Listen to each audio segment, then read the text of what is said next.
Was jy al ooit baie dors, verskriklik dors? Ek wens dit vir niemand toe nie, maar 'n bietjie geestelike dors kan nie skade doen nie.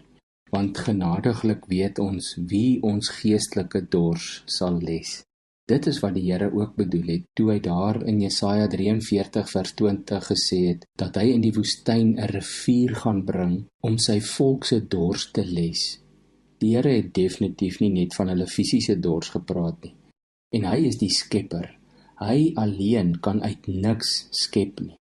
Maar hy alleen voorsien in my geestelike behoeftes.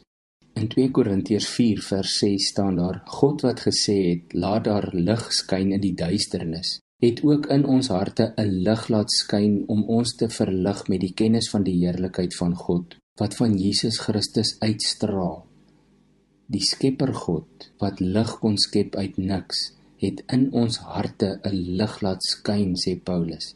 Hierdie lig kom van Christus, maar ons kan ook sê hierdie lig is Christus. Ons mag so sê, want dit is die taal van die Nuwe Testament. Johannes skryf in 1 Johannes 1 vers 5, God is lig. En Paulus skryf in 2 Korintiërs 3 vers 18, ons almal weerspieël die heerlikheid of die glorie van die Here, want die sluier is van ons gesig af weggeneem. Ons word al meer verander om aan die beeld van Christus gelyk te word. Hierdie heerlikheid wat van ons uitstraal, neem steeds toe. Dit doen die Here wat die Gees is. Paulus praat van glorie wat uit ons uitstraal, maar dit klink mos ook soos lig. En dan onthou jy dat Jesus gesê het in Johannes 7, daarvan vers 37 af, as iemand dors het, laat hy na my toe kom en drink. Met die een wat in my glo, is dit soos die skrif sê, strome lewende water sal uit sy binneste vloei, en hiermee het hy na die Gees verwys, want die mense wat tot geloof in hom kom, sou die Gees ontvang. Hier was nou 'n paar verskillende beelde of metafore, en ek wil hulle nie almal bymekaar gooi en hulle roer soos 'n omelet nie, maar tog hou hulle elkeen ook met mekaar verband. Elke beeld waarna ek nou verwys het, wil dit vir ons duidelik maak, dat dit God is wat geestelik ook in ons skep, en wat ons geestelike dors les. Jesus som dit baie mooi op vir die Jode, met wie hy daar in 'n gesprek is in Johannes 6, want hulle wil alweer 'n wonderwerk sien, dan sê hy vir hulle, daarvan vers 32 af, dit verseker ek julle, dit is nie Moses wat vir julle die brood uit die hemel gegee het nie, maar dit is my Vader wat vir julle die ware brood uit die hemel gee. Die brood wat God gee, is hy wat uit die hemel kom en aan die wêreld die lewe gee. Hulle sê toe vir hom, meneer, gee ons tog altyd hierdie brood. Maar Jesus sê vir hulle, vers 35, ek is die brood wat lewe gee.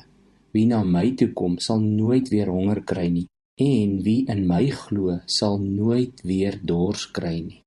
Dit is dieselfde woorde wat Jesus daar in Johannes 4 vers 14 vir die Samaritaanse vrou sê daar by die put, toe hy vir haar gesê het, maar wie van die water gedrink het wat ek hom sal gee, sal in alle ewigheid nooit dors kry nie.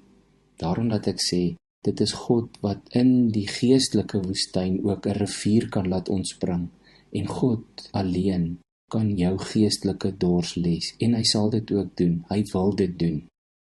Kom ons vra hom daarvoor. Kom ons bid saam.